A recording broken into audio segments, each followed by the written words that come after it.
And welcome back to Sports Check on this Monday morning. It is the 26th day of September 2022. Well, the weekend is done, and over the weekend we had the close of the East Africa School Games, and they were taking place in Arusha, Tanzania. Kenya finishing in second place with 5 gold, 12 silver, 3 bronze. Uganda topping that table with 18 gold, 10 silver, 13 bronze. A total dominance of the event by Uganda. Well, my name is Daniel Wahome. Our sign language interpreter is Byron Abuli. And let's take a look at the school games, and we have to look back at even how the season started, because it was an unusual one, especially for the Kenyan side. To speak about that, Moses Mbuthia, he was the basketball commissar in Arusha. Mbuthia, welcome. Thank you. All right. So, and let's first of all take a look at, the background of this school games. The last time we had the East African Games was in, I think, September 2019, but the pandemic happened in 2020, which means that Term 1 games stopped when all sporting activity stopped in around April. You could not have games even when schools resumed later in November. What has been that transition? Well, first, it is important to note that this was the 19th edition. Mm-hmm. We just started the other day. That was in the Nana School 19 years ago, minus the COVID years. And I must say here that Kenya has dominated these games. We have only been beaten twice by the same country, Uganda. And as you have stated, yes, it is true that we've had a number of hurdles, hiccups, name it, more reason why we didn't perform well. But one would ask whether in Uganda there was COVID. There was. Actually, they were stricter than us. So I don't think we have to blame COVID for our not performing well. We should look at exactly what Uganda is doing and why they were able to beat us. That's where we should start. Other than being a commissar, I was also a team manager. So we are to blame for not giving you the results. All right. Now, let's move. Before we actually move on to, what was that? The question is, how did we get back sport in schools? Because we know as of, say, March last year, still the sport hadn't been allowed back in schools. Maybe you could tell us about that. It took a lot of time from the Ministry of Education, and we must thank one gentleman by the name of Mr. Nduare, who is the director in the Ministry of Education, who is also the patron of these games. It took his intervention, of course, with the help of the peers and the minister. And we said now we have to resume these activities. For the first time in the history of this sport, we had to do this championship in a form of an Olympic, where all the sports, the 11 disciplines, were done in 5 days in Nakuru. And that did also cascade into the region, the county, and the sub-region. All these activities were done in a small Olympic kind of at those stages that I've talked about. So it was not an easy event. And of course, I must say here that we didn't have money to conduct this thing. There was purely passion that was driving the teachers, and the teachers were very ready to have the games resume. So I want to thank the teachers at this point in time, because they did a lot. Payment they'll get later, but first they had to deliver. Kazi kwanza, pesa baadaye. But we also want to ask something about this. Precisely at what point, because this wasn't loudly announced, precisely at what point was sport allowed back in schools? This was about a month and a half ago, and I think the ministry just gave the signal. So in 2021, basically, if a student was training, it was alone? Well, yeah, it was an individual effort, and we did not have that one as a curricula, because we no longer take sport as an extra curricula, but it's a curricula by itself. Mm-hmm. So the resumption did take place. I'm talking about 2 months ago. And after that, when the signal was given, the secretaries of various regions, which are 8 in this country, were given the mandate to make sure that they deliver, and they did. Mm-hmm. Yes. Coming back and, pushing through the, coming down from the zones all the way down to the nationals, what were the responses that you saw from the teachers and those? Well, I think the enthusiasm that was there with the teachers and even the students, because when the discipline was very high, I must say, because these young ones did not want to hear again from the ministry that sports are going to be stopped. So they had to behave. The teachers had to behave.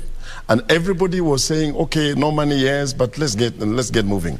So basically what I would say, I think the teachers were really yearning to have this sport back. And I can tell you, even if there were to be African Championship, these teachers would have gone to whether Morocco or South Africa with no pay. You'd be surprised for them, some of them, to find their way. They hitchhike all the way up to those countries. All right, no, you can't hitchhike to Morocco. By the time you get back, the games will have been done. But anyway, now, yes. Some standout things. Yes. Schools, Kwantanze, Cheptil, Weita, they were just being themselves.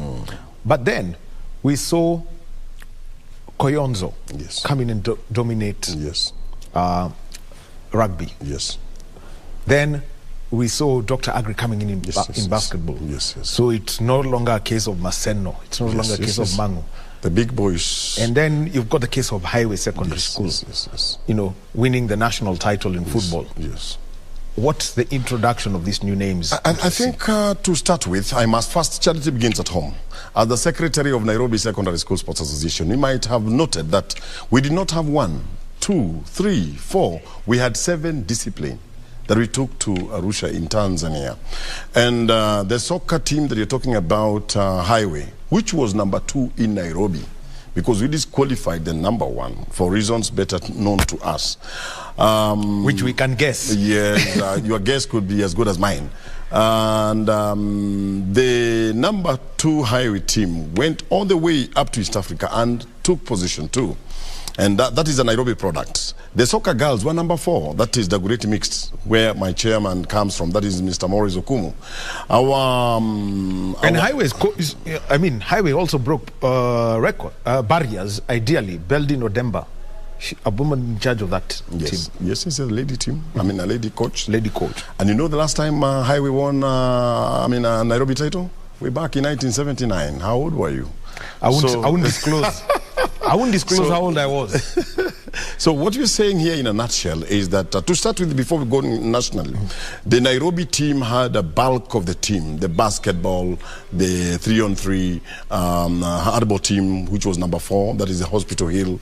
We had the swimmer, nearly all the swimmers from Nairobi, and they won the gold medal. We had the lawn tennis students, and for your information, the best student.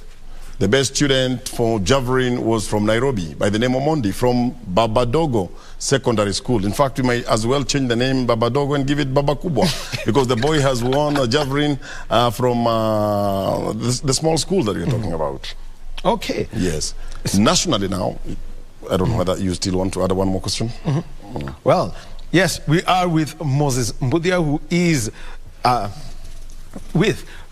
he was a commissar when it comes to basketball, and this is at the East Africa School Games. So that's, he's telling us the stories and how Kenya, planned as they went through, coming down, from the zonals all the way up to the nationals, eventually Uganda dominating the East African Games. So remember, schools that won, Cheptil, they won boys volleyball, which means that, yes, they retained their title. Otherwise, that was headed to Uganda. Then we had Kwantanze. They were the regular Kwantanze side, dominating and again winning another title in girls volleyball, saving the country some blushes. And Mbuthia, let's now come, to the East African Games. Yes. You say Uganda are doing something. Yes. What is different? What is it that Uganda is doing differently, such that even post-COVID, they can be a dominant force? I think you've hit the point on the head. And it's important to say here that sometimes call a spade a spade. I did not just go there as a commissar of basketball. I was also the team manager. And I was interested in how these teams were beating us. So I had an engagement with the Minister for Sports from Uganda, a very young man. Who sits in the cabinet. Though he's an assistant minister, he sits in the cabinet because the Minister for Education and Sport is Madam Museveni. So he's given a leeway to the cabinet to share about sport. And this young man was very enthusiastic because he was going to nearly all the games. He was not alone. He was accompanied by the chairman of Sports Council Uganda, Daktari, and they did their research. A man who gets a vote directly from the exchequer to sponsor sports. And he was also not, I mean, they were not the only two. They were accompanied by the commissioner of sports from Uganda. Are you getting the so it was a full government delegation? Full government delegation with the name of ensuring that they did not just participate, but they participated. What do I mean?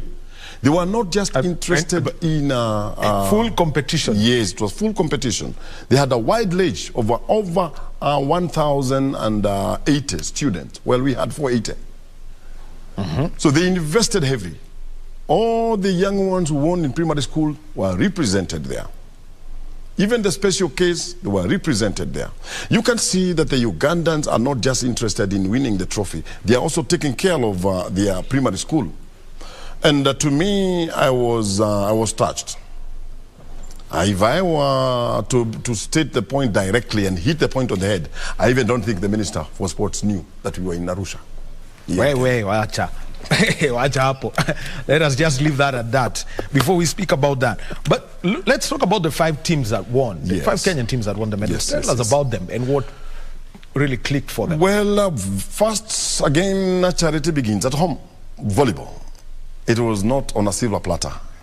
The Kwathanse girls have been well trained by a gentleman by the name Kigwari. Kigwari has really worked on that team with the support of the principal, because games are normally sponsored by the principal and the games master. So Kigwari has maintained, and I think even with or without COVID, Kigwari was still training those girls. You could tell, because they were professional. The way they were handling balls, the way they were turning everything, they were doing it very professionally. Then number 2, we had a team from Trans Nzoia, and that is Kesogon. Kesogon also did a lot, and appearing to be top 2 in the whole of East Africa. It's not easy. I even suspect if we had a third team, would have won the bronze medal.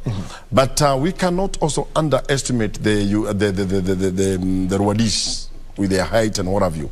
But our boys and girls were able to overcome that. Now boys, Cheptil. And when it comes to the Rwanda scenario, it is a legacy of Paul Bitok. Well, I wouldn't say so. I mean, some foundations. It is from the top, the head of state, who commands everybody that with our height, how do we exploit our height? Because that was the first thing in the cabinet meeting. With our height, what do? Do we capitalize on basketball and volleyball? The answer was yes. And that is where now they had to get the expatriate from Kenya. It was Bitok. There was Dasamba, who is now a honorable member in Bungoma. Yes. And I think and many other expatriates like Muringe. Muringe was also in Rwanda. And you can remember there was some time when we had an exodus of very many teachers teaching in Rwanda.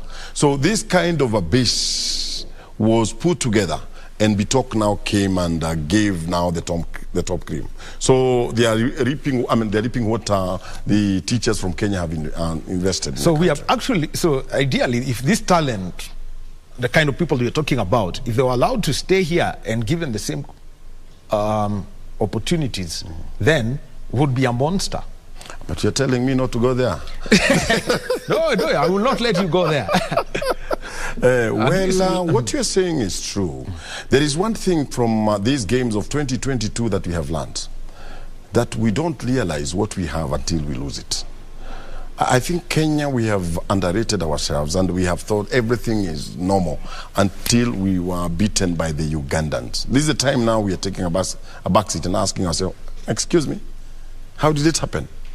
And this to us is a big Okay, let's start with this. We lost the rugby title to Uganda. Yeah, we lost the rugby title, we lost the basketball title, we lost, the handball, we lost soccer in women because sometimes we were winning with the Yeta. We lost even swimming, we lost badminton, we lost, hockey. Yes, we lost hockey, a game that is ours for years. Not just at the secondary school level. Even you can remember for many years the Orange team winning the title in Africa and even doing very well, being rated among the top in the world. So slowly we are losing it by assuming that things will just work out the way they are supposed to work out. If we don't train I can tell you, we shall not just be beaten by Ugandans, we shall also be beaten by the Rwandese. We thank God that the Burundians were not there. I mean, in quote, we never know whether even the few goals that we got maybe would have gone to Burundi. And I believe that they'll be there next year because they'll be the ones hosting us. I mean, they'll be hosting us. They had their own issues, but the president of the representative of FEASSSA from Burundi came and pleaded that they host the next year's game. Okay, so let's continue with the winning, with the 5 winners. So we've got Kwantante, we've got Cheptil, and you know, and also the 12 silver that we picked from athletics. From athletics, yes, and swimming.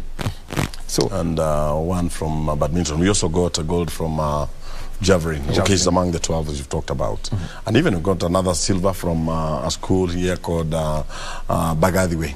I mean, small school in the slums, producing and giving us the result. Even those majority of lawn tennis students are from a school near Kibra, and they train in aerobic club, but they are from the slum, so to speak, and they're doing very well. So yes, that's what we say. Sport is an equalizer. It gives everyone an opportunity as it comes. And what Mbuthia now, let me say, tough lessons learned, and you've got 1 year to plan. Yes. And hopefully everything will now be normal. Yes. You know, we'll run normally now. Yes, so you'll have the game sometime, yes, you know, the usual time, September, October. So what's the way forward now for the coaches as we head to what we call term 1? To go to our normal position, so to speak. One, we shall not do things helter-skelter. We shall plan and plan and plan. We shall have the term 1 games done well, and the other second term games done very well. We lumped them together, and some of the referees, the same teachers, the same coaches, we did that. So we shall be able to spell them out. Number 2, if you looked at what we did immediately after finishing in Nakuru, the boys and girls were put in a vehicle and loot to Arusha. We did not have 1 week even to acclimatize or even to train as a unit. There was nothing like that. It was now helter-skelter getting the passport for the young girls, and no one even got a day to recover from any injury.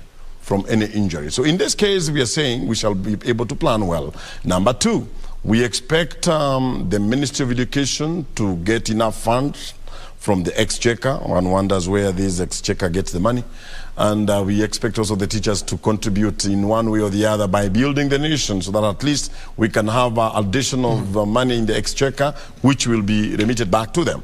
Number 3, we said we have to add our discipline. Where we have defending champion, let's take our number 3 for us to have an upper stake. And the other thing is we must also capacity build. We must be able, and I believe that we shall have a team leaving for Uganda just to see how things are done. I even went out of my way and realized that we have got 3 important bodies in Uganda that does help the growth of the sport. 1, we have the National Sports Council. We have the Commonwealth Federation, and we have NOC. 3 bodies sourcing their way and also funding the young one. Kenya, we don't have the Commonwealth. Actually, the Commonwealth Federation is incorporated within NOC. And it should be independent. Yes. These are some of the drawbacks that we have in this country. And those are some of the things that we're supposed to separate. We should do a bit of and we also have a sports decantation. council. Yes, come again? We also have a sports council. Which is not very active, I must say. But it was, I think it was rendered 2/3 by the internal politics. We should have those bodies being independent and learn independently to help the young ones build whatever we have. All right. Bueno Moses Mbuthia, thank you very much for being with us. Just a quick one. Are you going to have archery? Irene Milmika was here and she asked if you're going to have archery in schools. It's very simple. If she can hear me, whether at home or here, is we have a policy where you just present your case to the Ministry of Education. We have the policy makers. We have the patron, that is Mr. Nduare, who will call the stakeholders, and they'll go into a panel where they'll be asked why they want to bring hatchery on board. And number 3, we also have other games like beach volleyball. We'd like them to come on board, not just hatchery. All right. Yes. So we'll do that. Thank you very much, Mbuthia, and hope to see more of the school games and the winners. There is also game on, so we are booking them already right now on national TV. Thank you very much. All right. Thank you very much for being with us. My name is Daniel Wahome.